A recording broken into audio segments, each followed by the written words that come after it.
नमस्कार दोस्तों, all exam guide गुरु के यूट्यूब चैनल पर मैं सुजीत पांडे आप सभी का स्वागत करता हूं। मानव शरीर साइंस के बायोलॉजी से संबंधित बहुत ही इंपॉर्टेंट क्वेश्चन लेकर आए हैं आपके लिए, जो आपको आने वाले एग्जाम में आपकी सहायता करेंगे और जरूर पूछे जाएंगे। इसलिए ये 50 प्रश्न जरूर रट लेना। स्टार्ट करते हैं वीडियो को। मनुष्य में पाचन क्रिया कहाँ से प्रारंभ हो जाती है? तो मनुष्य में पाचन क्रिया, यहाँ पर सही आंसर क्या हो जाएगा इसका? इस प्रश्न के लिए सही आंसर हो जाएगा ऑप्शन नंबर सी, मुख से प्रारंभ हो जाती है। ऑप्शन नंबर सी सही आंसर। क्वेश्चन नंबर 2, मानव की पाचन नली लगभग कितने फीट की होती है? फीट में पूछा गया है, तो यहां पर सही आंसर हो जाएगा आपका ऑप्शन नंबर डी, 32 फीट लगभग मानव की पाचन नली होती है। अगले क्वेश्चन में पूछा गया है, एक वयस्क मनुष्य में कितने स्वदंत होते हैं? तो एक वयस्क मनुष्य में आपके 4 स्वदंत होते हैं। ऑप्शन नंबर डी यहां पर सही आंसर है। अगले क्वेश्चन में पूछा गया है, अस्थियों और दांतों में मौजूद रासायनिक द्रव कौन सा है इनमें से? अस्थियों और दांतों में मौजूद रासायनिक द्रव है आपका कैल्शियम फास्फेट। ऑप्शन नंबर ए यहां पर कैल्शियम फास्फेट सही आंसर है। दांत के इनेमल का कर्बूकरण किस कारण से होता है? तो दांत के इनेमल का कर्बूकरण यहां पर सही आंसर हो जाएगा आपका पानी में उच्च मात्रा में फ्लोराइड के कारण हो जाता है। ऑप्शन नंबर सी यहां पर सही आंसर है।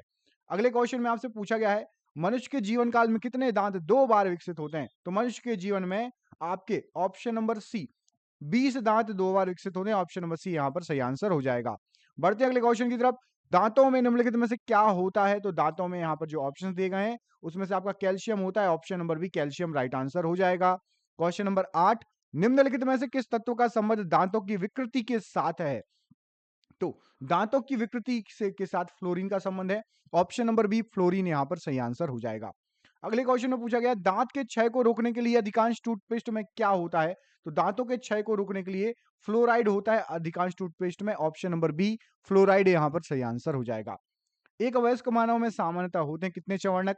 तो एक वयस्क मानव में आपके 12 चवर्णक होते हैं। ऑप्शन नंबर डी 12 चवर्णक यहां पर सही आंसर हो जाएगा। मनुष्य की जीभ के किस भाग के क्षेत्र तक कड़वाहट की संवेदना सीमित रहती है? सीमित समझिए, वर्ड लिखा हुआ है सीमित रहती है, तो कहां तक सीमित रहती है? सही आंसर हो जाएगा आपका पिछले भाग तक सीमित रहती है। ऑप्शन नंबर डी यहां पर सही आंसर हो जाएगा। अगला क्वेश्चन देखिए, खट्टे स्वाद के लिए कोशिकाएं जीवा के किस भाग में होती हैं? तो खट्टे स्वाद के लिए जो कोशिकाएं होती हैं वो जीभ का, आपका जो जीभ होती है ना उसके आगे होते हैं ना उसके पीछे ना बीच में, किनारे किनारे होते हैं, इस वाले एरिया में होते हैं, पार्श्व भाग में होते हैं। ऑप्शन नंबर सी पार्श्व भाग सही आंसर हो जाएगा इस प्रश्न के लिए। अगला क्वेश्चन देखिए, लार किसके पाचन में मदद करती है? तो लार जो है वो स्टार्च के पाचन में मदद करती है। ऑप्शन नंबर बी यहां पर स्टार्च राइट आंसर हो जाएगा। लार में कौन सा एंजाइम पाया जाता है? तो लार में आपका ऑप्शन नंबर टाइलिन एंजाइम पाया जाता है। Option number B ptyalin right answer हो जाएगा इस प्रश्न के लिए। निम्नलिखित में से कौन सा लार का लाभ नहीं है? आपको पूरे क्वेश्चन नहीं दिख रहा होगा, ऑप्शन अब दिख रहे होंगे। तो लार का लाभ नहीं है यहां पर आपका ऑप्शन नंबर बी, लार से आरबीसी में वृद्धि नहीं होती है, ऐसा कहीं कोई जिक्र नहीं है। ठीक है, आरबीसी और लार का कोई संबंध नहीं है। बाकी ए सी और डी लार का ये काम है। ऑप्शन नंबर बी यहां पर गलत आंसर हो जाएगा, लाभ नहीं है ये। अगला क्वेश्चन देखिए, डाइजेस्ट एंजाइम का स्रोत क्या है? तो डाइजेस्ट एंजाइम का स्रोत जो होती है वो लार ग्रंथि होती है। ऑप्शन नंबर ए यहां पर सही आंसर है। आमाशय में एंजाइम प्रोटीन को पचाने में मदद करता है, बताइए कौन सा? तो आमाशय में एंजाइम प्रोटीन को पचाने में मदद करता है, यहां पर सही आंसर हो जाएगा pepsin. Option number B pepsin right answer है। आमाशय ग्रंथियों की पेप्सिन स्रावी कोशिकाएं हैं, तो आमाशय ग्रंथियों की पेप्सिन स्रावी कोशिकाएं मुख्य कोशिकाएं हैं। ऑप्शन नंबर सी मुख्य कोशिकाएं राइट आंसर हो जाएगा इस प्रश्न के लिए। निम्न में से किस पाचन अंग में अम्ल होता है? तो पाचन अंग आपका आमाशय है जिसमें अंग होता है। ऑप्शन नंबर ए आमाशय राइट आंसर हो जाएगा। निम्न में से कौन सा अम्ल आमाशय रस में रहता है? तो आमाशय रस के अंदर रहता है आपका हाइड्रोक्लोरिक अम्ल। ऑप्शन नंबर ए हाइड्रोक्लोरिक अम्ल राइट आंसर है। मवेशी घास निगलने के उपरांत उसमें किसमें संग्रहित करते हैं? तो मवेशी घास निगलने के उपरांत उसको प्रथम आमाशय में संग्रहित करते हैं। ऑप्शन नंबर ए प्रथम आमाशय राइट आंसर हो जाएगा। अगले क्वेश्चन में पूछा गया है, मानव के आमाशय में एक्स अम्ल उत्पन्न होता है जो भोजन को पचाता है। एक्स अम्ल कौन सा अम्ल कहलाता है? तो वो जो एक्स अम्ल है वो कहलाएगा आपका हाइड्रोक्लोरिक अम्ल, जो कि आमाशय में होता है और भोजन को पचाता है। असंजित श्लेष्माप एडहेरेंट म्यूकोएंड क्षारीय पदार्थों द्वारा आमाशय के भीतरी आवरण को ढक लेने से क्या होता है? तो यहां पर सही आंसर हो जाएगा इस प्रश्न के लिए, श्लेष्मिका पर पेप्सिन का प्रभाव होता है। ऑप्शन नंबर सी श्लेष्मिका पर पेप्सिन का प्रभाव।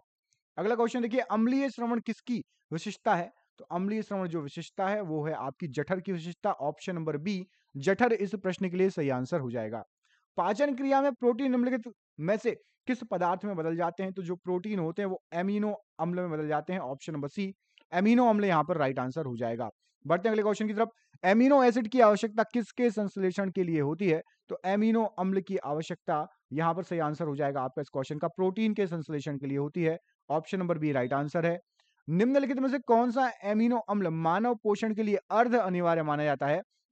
तो मानव पोषण के लिए हिस्टिडीन एक जो है एमिनो अम्ल है जो कि अर्ध अनिवार्य माना जाता है। हिस्टिडीन, यहाँ पर 2 टिक लग गए। ऑप्शन नंबर यहाँ पर बी सही है आपका, हिस्टिडीन राइट आंसर हो जाएगा, ऑप्शन नंबर बी। अगला क्वेश्चन देखिए, मानव जठर में प्रोटीन पाचन के लिए उत्तरदायी अनुकूलतम परिवेश कैसा है? आपके जठर में कैसा होना चाहिए जठर? क्षारीय होना चाहिए, अम्लीय होना चाहिए, उदासीन या बेसिक? तो राइट आंसर हो जाएगा जो जठर है ना आपका मानव जठर, वो होना चाहिए अम्लीय, पचाने के लिए प्रोटीन को। ऑप्शन नंबर बी यहाँ पर सही आंसर हो जाएगा। कौन सा प्रकीर्णन प्रोटीन को पेप्टोन में बदल देता है? तो यहां पर आपको जो ऑप्शन दिए गए हैं उसमें से आपका पेप्सिन जो है प्रोटीन को पेप्टोन में बदल देता है। ऑप्शन नंबर ए यहां पर इस प्रश्न के लिए राइट आंसर हो जाएगा। मानव तंत्र में निम्नलिखित में से कौन सा एक पाचक एंजाइम नहीं है? तो यहां पर जो ऑप्शंस दिए गए हैं उसमें से आपका ग्रेस्ट्रिन पाचक एंजाइम नहीं है, बाकी पेप्सिन, ट्रिप्सिन और टाइलिन ये सभी पाचक एंजाइम है। गैस्ट्रिन आपका पाचक एंजाइम नहीं है। अगला क्वेश्चन देखिए, दूध को दही में स्कंदित करने वाला एंजाइम कौन सा होता है? तो दूध को दही में स्कंदित करने वाला enzyme option number A rennin होता है। ऑप्शन नंबर ए यहां पर इस प्रश्न के लिए राइट आंसर हो जाएगा। दूध प्रोटीन को पचाने वाला एंजाइम कौन सा है? दुग्ध प्रोटीन को पचाने वाला एंजाइम आपका रेनिन है। Option number C right answer है। दूध को कौन सा प्रोटीन दूध में कौन सा प्रोटीन है शर्करा युग्म होता है? तो शर्करा युग्म में आपका जो आता है वो आता है केसिन और lactose. Option number B casein और लैक्टोज राइट आंसर हो जाएगा इस प्रश्न के लिए। दूध में पाया जाने वाला मुख्य प्रोटीन कौन सा है? तो दूध में पाया जाने वाला मुख्य प्रोटीन केसिन है। ऑप्शन नंबर डी यहां पर केसिन राइट आंसर हो जाएगा, दूध में पाए जाने वाले मुख्य प्रोटीन। अगला क्वेश्चन देखिए, एंजाइम के प्रोटीन भाग को क्या कहा जाता है? तो एंजाइम के प्रोटीन भाग को एपो एंजाइम कहा जाता है। Option number C apoenzyme right answer है। निम्नलिखित में से कौन सा पाचक एंजाइम नहीं है? तो इंसुलिन एक पाचक एंजाइम नहीं है। Option number C insulin right answer हो जाएगा। पेट में भोजन को पचाने के लिए निम्नांकित में से किसकी खास आवश्यकता होती है? तो पेट में भोजन को पचाने के लिए आपका सबसे अधिक जो खास आवश्यकता है एंजाइम की होती है। बाकी पानी वानी तो होना ही चाहिए, खाने वाने वो नहीं, सबसे खास आवश्यकता होती है आपकी। आप बोलोगे सर पानी तो रहता ही है पेट में, ठीक है, थोड़ी बहुत हवा भी रहती है, लेकिन एंजाइम की खास आवश्यकता होती है। ऑप्शन नंबर सी एंजाइम यहां पर सही आंसर हो जाएगा। अगले क्वेश्चन में पूछा है, ग्लूकोज को एथाइल अल्कोहल में कौन सा प्रकीर्ण या एंजाइम बदलता है? तो ग्लूकोज को एथाइल अल्कोहल में जाइमेज बदलता है। ऑप्शन नंबर सी जाइमेज यहां पर सही आंसर हो जाएगा। किस एंजाइम की उपस्थिति के कारण एचआईवी अपना आकार अक्सर बदलते रहते हैं? तो वो होता है आपका रिवर्स ट्रांसक्रिप्टेंस। ऑप्शन नंबर ए, इसके कारण एचआईवी अपना आकार अक्सर बदलता रहता है। मछली एक प्रथम श्रेणी की प्रोटीन है क्योंकि उसमें होता है क्या? तो मछली एक प्रथम श्रेणी की प्रोटीन कहलाता है। सबसे पहले तो ये क्वेश्चन बनता है, मछली किस श्रेणी का प्रोटीन है? क्योंकि उसमें आवश्यक एमिनो अम्ल होता है। ऑप्शन नंबर ए यहां पर सही आंसर हो जाएगा। मुख में मंड या स्टार्च का शर्करा में पाचन किसके द्वारा होता है? तो मुख में मंड या स्टार्च का शर्करा में जो पाचन होता है वो टाइलिन के द्वारा होता है। ऑप्शन नंबर बी टाइलिन यहां पर राइट आंसर है। निम्नलिखित में से कौन सा एक रेशेदार प्रोटीन है? तो यहां पर जो ऑप्शन दिए गए उसमें से आपका क्रिएटिन एक रेशेदार प्रोटीन की श्रेणी में आता है। Option number C creatine right answer हो जाएगा। कौन से अंग पर उंगली के समान उभरी हुई संरचनाएं होती हैं जिन्हें दीर्घ रोम अथवा रसांकुर कहा जाता है? तो उंगली जैसी संरचनाएं उभरी हुई होती हैं छोटी आंत में, जिसको दीर्घ रोम या रसांकुर कहा जाता है। किसमें होती हैं? छोटी आंत सही आंसर हो जाएगा।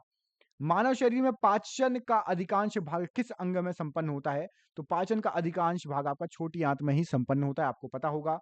अधिकतम पोषक तत्व रक्त में कहां से अवशोषित किए जाते हैं? तो सबसे ज्यादा पोषक तत्व रक्त में छोटी आंत से ही अवशोषित किए जाते हैं। ऑप्शन नंबर बी छोटी आंत सही आंसर हो जाएगा।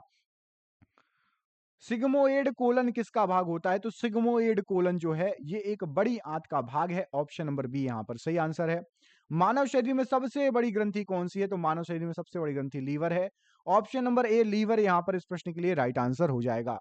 लीवर किसका भरपूर स्रोत होता है? तो लीवर जो है वो आपका वसा घुलनशील विटामिन का भरपूर स्रोत होता है। ऑप्शन नंबर बी यहां पर सही आंसर है। क्वेश्चन नंबर 49 निम्नलिखित में से कौन सा एक किसी भी पाचक एंजाइम का स्रावन नहीं करता? तो किसी भी पाचक एंजाइम का आपका लार ग्रंथि माफ कीजिएगा यकृत या लीवर राइट आंसर हो जाएगा। बाकी लार ग्रंथि यज्ञाशय और तिल्ली करती हैं। और ये रहा आपका आखिरी क्वेश्चन, निम्नलिखित में से किसका संश्लेषण यकृत द्वारा किया जा सकता है? तो यकृत द्वारा विटामिन ए का संश्लेषण किया जा सकता है।